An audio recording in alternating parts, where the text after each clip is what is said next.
Hello everyone, I am Ifra. Hope you are doing well. So today's our topic is types of interjection. तो heading डालते हैं types of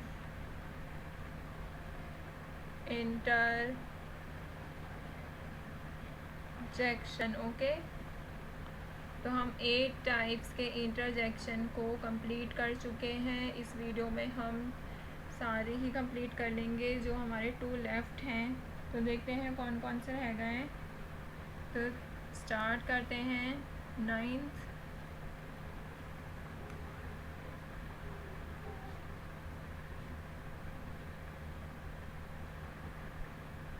जिसको क्या बोलते हैं, फिलर्स.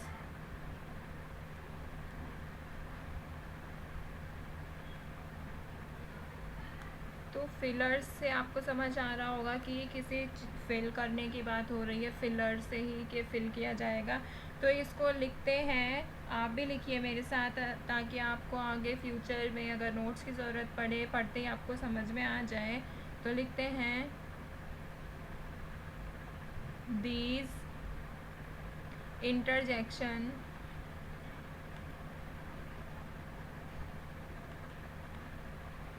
are used to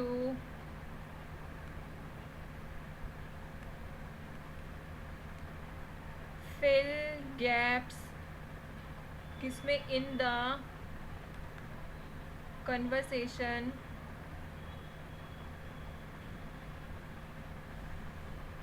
और क्या काम करता है, और टू इंडिकेट हेजिटेशन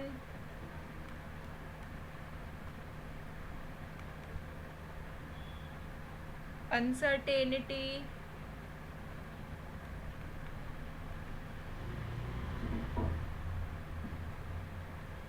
या फिर लैक ऑफ वर्ड्स.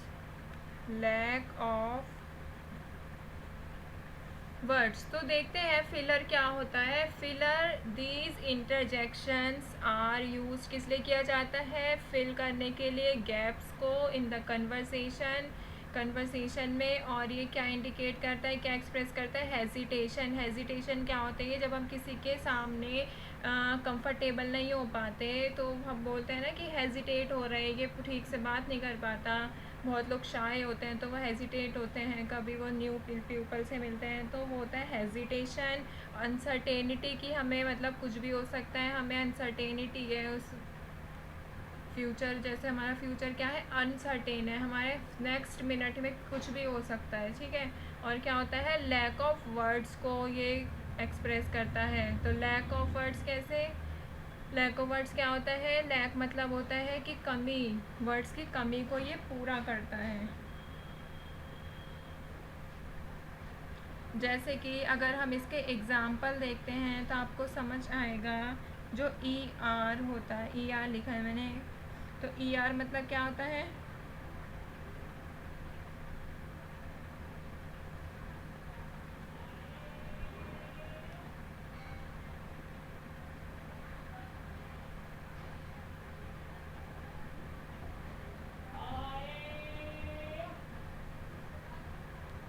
तो ई आर को कैसे प्रोनाउंस करते हैं, let me think about it, let me think about it. तो क्या होता है, let me think about it. तो इसमें क्या हो रहा है, ये ई आर जो है इसको प्रोनाउंस करते हैं और ये क्या रिप्रेजेंट करता है, ये हेजिटेशन को रिप्रेजेंट करता है, हेजिटेशन को.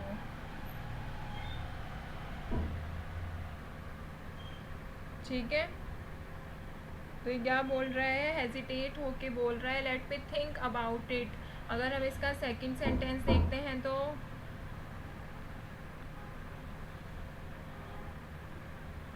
यू एम कैसे पढ़ेंगे, आई am not sure what to say. तो ये वाला सेंटेंस क्या कह रहा है कि I am not sure what to say. ठीक है, तो इसके लिए क्या यूज़ हुआ है, यू एम। इसको क्या पढ़ेंगे, मतलब ये आ का जो साउंड होता है बिल्कुल हल्का सा होता है, तो I am not sure what to say. तो ये क्या कर रहा है, उसे पता ही नहीं है उसे क्या बोलना है, तो इसने क्या यूज़ किया, ये वाला वर्ड, ये वाला इंटरजेक्शन का यूज़ किया, फिलर का यूज़ किया। ठीक है, तो फिलर का यूज़ कब करते हैं, जब हमारे पास लैक ऑफ वर्ड्स हो, लैक ऑफ वर्ड्स हो, या फिर हेजिटेशन को रिप्रेजेंट करना हो, जैसे हमने पिछले सेंटेंस पे देखा था, और या फिर अनसर्टेनिटी को शो करना हो। तो हम देखते हैं हमारा 10th एंड लास्ट टाइप का इंटरजेक्शन, जो कि है पैरेंथेटिकल इंटरजेक्शन। क्या है, पैरेंथेटिकल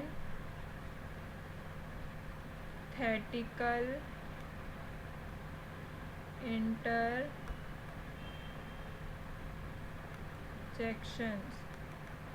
तो पैरेंथेटिकल इंटरजेक्शन का मतलब अगर हम देखें तो क्या होता है, दीज इंटरजेक्शंस लिखिए आप भी, मैं बोल भी रही हूँ और लिख भी रही हूँ। These interjections are used to insert a comment, to insert a comment पास करने के लिए यूज़ किया जाता है, या फिर और एक्सप्लेनेशन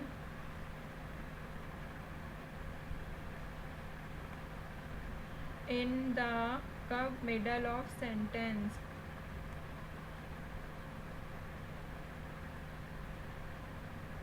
तो इसमें कोई ऐसी हार्ड बात नहीं थी। पैरेंथेटिकल इंटरसेक्शन कौन से होते हैं, जो कि यूज़ किए जाते हैं कमेंट इंसर्ट करने के लिए, कमेंट देने के लिए, या फिर एक्सप्लेनेशन, कोई बात कह रहे होते हैं हम और एकदम से बीच में ही हम उसको एक्सप्लेन करने लग जाते हैं, जैसे आई मीन करके, या फिर वेल करके, या फिर ऑफ कोर्स करके। तो ये सब क्या होता है, पैरेंथेटिकल। अब इसके एग्जाम्पल अगर हम देखते हैं, यहाँ पे मैं लिखती हूँ examples of parenthetical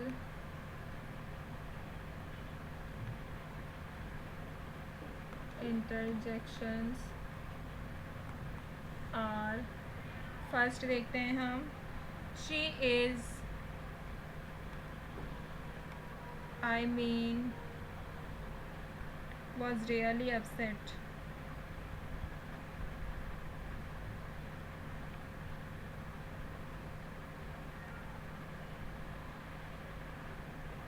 about the situation।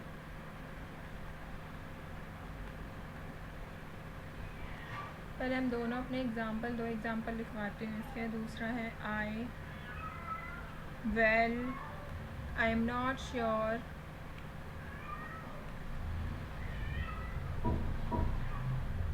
About that. Okay, तो ये दो एग्जाम्पल लिखे हैं हमने पैरेंथेटिकल इंटरजेक्शंस के। तो अभी इसको हम रीड करके देखते हैं कि ये कैसे रीड होंगे।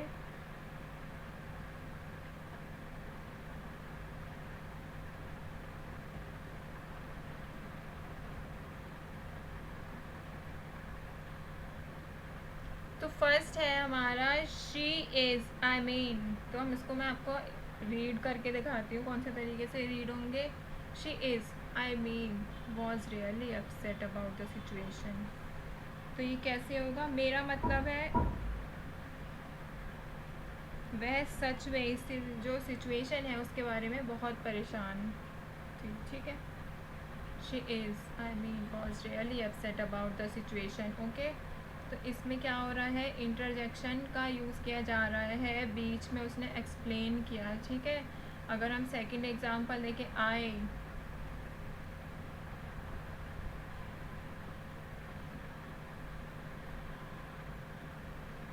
मतलब मैं, I, well, I am not sure about that.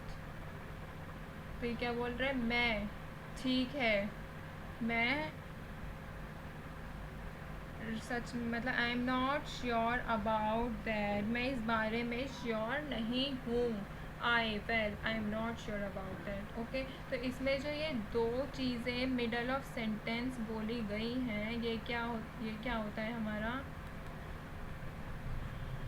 ये होता है हमारे पेरेंथेटिकल इंटरजेक्शन, जो कि मिडल ऑफ सेंटेंस ही हमें एक्सप्लेन करने लग गए। इसने बोला ठीक है, इसने बोला मेरा मतलब, ठीक है। तो दूसरी ये वाला सेंटेंस क्या कह रहा था, मेरा मतलब है वह सच में अपनी सिचुएशन के बारे में बहुत अपसेट है। आई am not sure about that. Okay, तो आई होप आपको ये पेरेंथेटिकल और जो हमने इससे पिछला पढ़ा था फिलर्स, दोनों क्लियर हो गए होंगे। एक बार जल्दी से इनको रिकैप देख लेते हैं। These interjection are use to, ये किस लिए यूज़ होते हैं, फिल करने के लिए गैप्स को कन्वर्सेशन में। और ये क्या करते हैं, इंडिकेट हेजिटेशन, अनसर्टेनिटी या फिर लैक ऑफ वर्ड्स को ये फिल करते हैं। तो हम दूसरा पढ़ा था पेरेंथेटिकल इंटरजेक्शन, जो कि होते हैं हमारे कमेंट के लिए यूज़, इंसर्ट करने के लिए, क्या कमेंट मतलब ऐड करने के लिए, ठीक है। या फिर एक्सप्लेनेशन आ जाते हैं, एक्सप्लेन करने के लिए मिडल ऑफ अ सेंटेंस, जैसे कि हमने दो एग्जांपल देखे, ये भी और ये भी।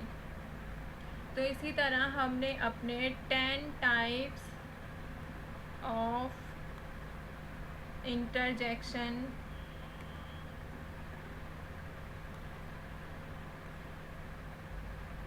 कंप्लीट कर लिए हैं। 10 टाइप्स ऑफ इंटरजेक्शन क्या हो गए हमारे, कंप्लीट हो चुके हैं। ओके, तो नेक्स्ट वीडियो में हम दूसरा टॉपिक लेकर आएंगे। जब तक के लिए stay tuned and thank you.